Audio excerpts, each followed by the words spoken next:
magnitude earthquake was detected near the Rogue Nation's nuclear test site. U.S. Air Force deploying bomb-sniffing planes. I didn't know they even had these. They're testing the air for nuclear materials. Now, if confirmed, this would be North Korea's 6th test since 2006 and likely the strongest on record. China and Russia both already condemning the potential test overnight. President Trump and Japan Prime Minister Shinzo Abe speaking just yesterday about ramping up pressure against North Korea. Joining us now on the phone is National Security Correspondent Jennifer Griffin, who's been covering this through the night for us. Jennifer, what can you tell us this morning?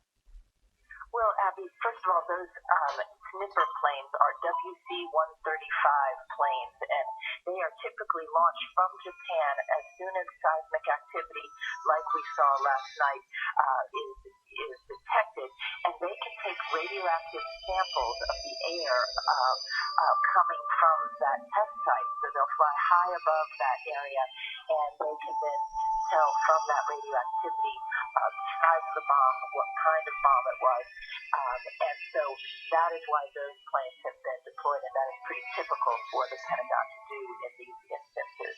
In some ways, the Pentagon has been watching North Korea and expecting this test. Last Thursday, I asked Defense Secretary Jim Mattis if they were seeing any signs of preparations for a nuclear test after South Korea's intelligence agency had put out that they were seeing some movement at the Pyongyang site where the launch, where the test took place. This is an underground testing facility. The reason the Pentagon and others were expecting this test is that the U.S., you have to remember, had just completed 10 days of military exercises with South Korea. These are annual military exercises. They're defensive in nature, but Pyongyang had been rattled by those exercises, as they always are. Kim Jong-un had called the U.S. and South Korea warmongers and said that this was a step to nuclear war. And then you'll remember that Kim Jong-un fired that intermediate range ballistic missile across Japan last Tuesday. That was on the eve of the South Korean defense minister coming to the Pentagon to meet with Defense Secretary Mattis.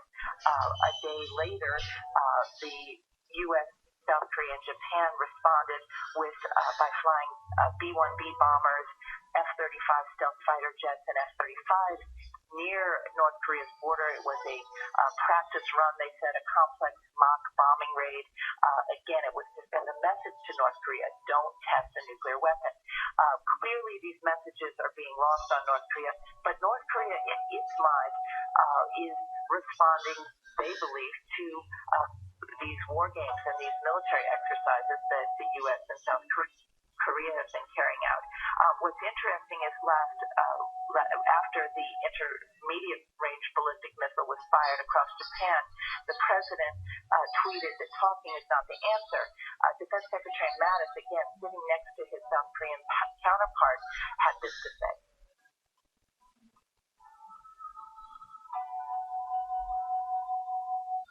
Together, and the minister and I share a responsibility to provide for the protection of our nations, our populations, and our interests, which is what we're here to discuss today, and look for all the areas we can collaborate. We're already very strong collaborating. We always look for more. We're never complacent. What Defense Secretary Mattis went on to say is that they are never out of diplomatic options. They are not out of diplomatic options.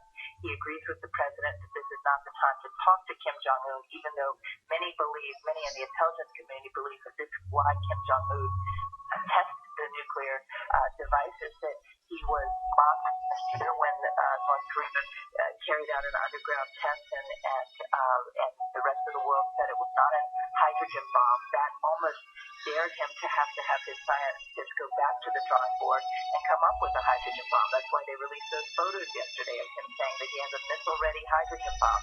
So this is a very, very dangerous game of chicken that's taking place. I've spoken to Pentagon officials this morning and last night, and they said to be releasing any statements before the White House. The first statements will come from the White House. And at this point in time, we're just in a watch and wait mode. But it's notable also, Abby, to point out that they used B-1B bombers in those mock bombing raids last week because B-1 are capable of carrying 500-pound bombs, but they are not nuclear capable, and that was important because they don't want to escalate the situation. Abby? All right, a great update there from Jennifer Griffin on the phone for us. Thank you, Jennifer, so much. Thanks, Jennifer. Thank you. All right, let's get it over to Pete now for a panel of experts on this. Yeah, great information. Thanks, guys.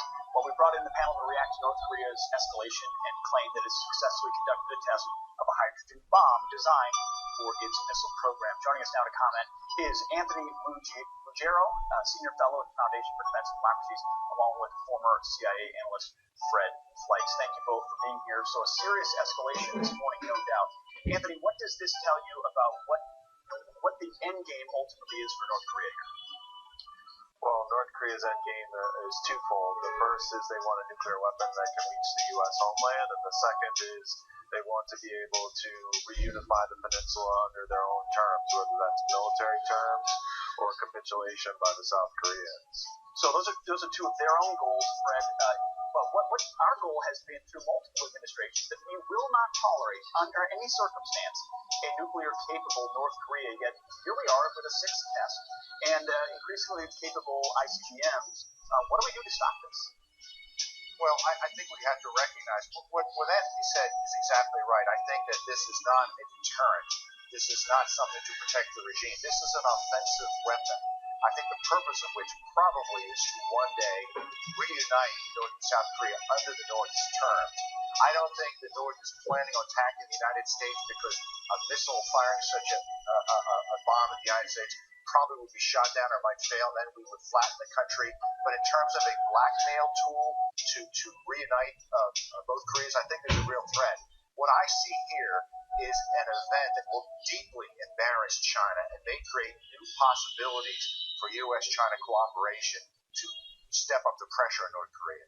Anthony, a lot of sanctions have been tried internationally, from unilaterally. Supposedly the Chinese have put more pressure on.